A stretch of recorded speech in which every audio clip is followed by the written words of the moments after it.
On attaque maintenant les fonctions liées à l'algèbre dans Python. Et pour ça, on va utiliser la bibliothèque numpy.linalg que on va mettre en faisant import numpy.linalg as al, ce qui permet d'avoir, au lieu d'avoir numpy.linalg, le truc, avoir juste al.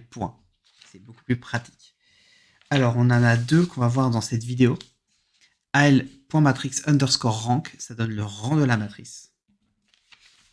Et alors ça c'est plutôt deuxième année, mais tant qu'à faire autant le voir dans le truc de première année. al.egg.a qui renvoie deux matrices. La première c'est les valeurs propres de A, et la deuxième c'est les vecteurs propres de A. Et je peux les stocker dans deux matrices différentes. Donc garde-la en mémoire cette vidéo pour la regarder en deuxième année. Comment ça marche? J'ai ma matrice A ici, donc print A qui est là. Si je veux le rang de la matrice, je fais al.matrix underscore rank A et j'ai 3. Si je veux les valeurs propres et vecteurs propres, je fais al.egg.a. Alors tu vois qu'ici, ça fait un gros bordel. Donc le mieux, en fait, c'est de créer deux matrices, une avec les valeurs propres et une avec les vecteurs propres. Et donc pour ça, valeur virgule vecteur, parce qu'en fait, on a deux matrices. Donc en faisant ça, la première, ça sera avec la matrice valeur. Donc tu vois qu'ici, -1, 1, 1. C'est-à-dire que les valeurs propres, c'est -1 et 1. Et en fait, 1, il va être présente deux fois. C'est comme pour la Légonesse, c'est-à-dire que c'est-à-dire qu'en fait, le sous-espace propre sera de dimension 2, forcément. Et quand j'ai les vecteurs propres, c'est ça. Alors, la forme des vecteurs n'est pas la plus belle. Bon, je te l'accorde. Donc, parfois, on pourra la modifier.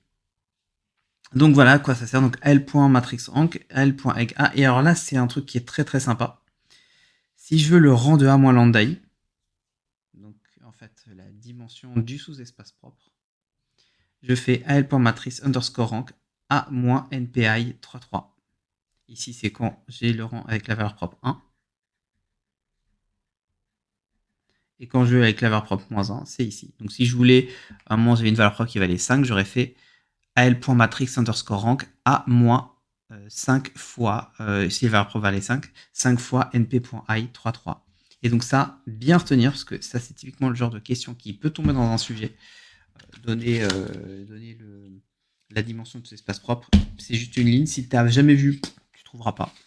Si tu as vu cette vidéo, tu trouveras et tu gagneras des places. Et donc, tu seras admissible à une meilleure école que celle que tu aurais eue si tu n'avais pas eu cette vidéo. Donc ça mérite bien un like, un commentaire. Et si tu veux voir tout le doc que j'utilise dans cette vidéo et dans toutes les vidéos où je fais tout le programme de Python de première année, c'est gratuit. C'est un PDF à télécharger qui fait 160 pages. Le lien est dans la description. Demain, on verra les fonctions que l'on crée avec Dev, comment les utiliser dans une matrice. Ça sera l'avant-dernière de la playlist sur les matrices. Ciao, à demain!